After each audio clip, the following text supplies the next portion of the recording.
Hello, my name's Lizzie Reid and I studied at London College of Communication, studied illustration and visual media, and my creative practice is about creating spaces of self-reflection through illustration, workshop design and campaign design.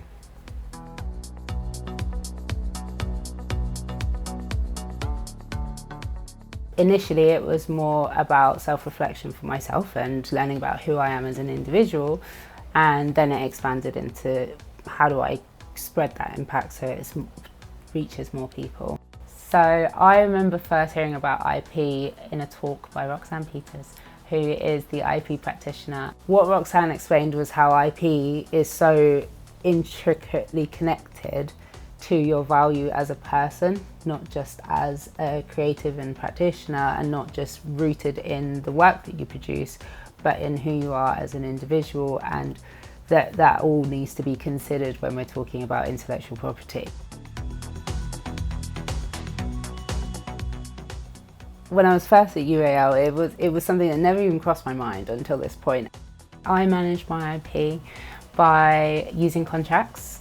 With my illustration work, I tend to license my creations, so that would mean that a client has it for either a certain amount of time to use in a certain territory, be it national, regional or international, and whether it's exclusive or not, so whether it would be just for use by that client or whether it can be something I can then reuse in other spaces. So this is all sort of agreed beforehand, and if they wish to expand the scope of work or the usage of that piece, then we would renegotiate a new agreement. When it comes to my workshop facilitation, I will make sure that I'm clear on how the client again needs to use this piece of work, so whether it's going to be recorded and stored online for a certain period of time, or whether it is just going to be the one-off event that happens in person, it's limited to the group that are there at the time. And then I also tend to produce workbooks that go along with the workshops. So those are also protected in the sense that they can't be open for anyone to use. They would be limited to the people who have attended the workshop.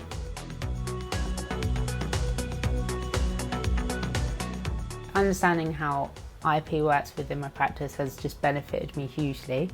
It's helped me to understand not only the value of what I create, but how I create it and everything that comes before that, how I think, my perception on the world, how I am able to kind of pull the web in of all these different parts to create a final piece.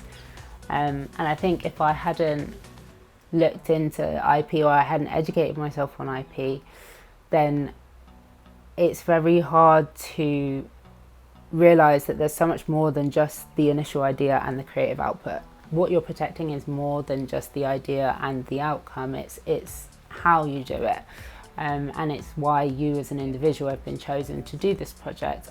It's helped me in terms of financially understanding what the value of a piece is, but it's also helped me just value myself as an artist in the room with clients, and just helping them understand is also part of that process.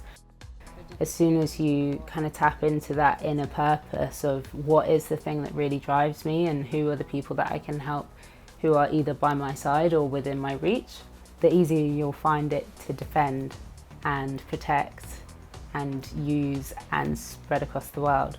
So yeah, but most importantly, just start.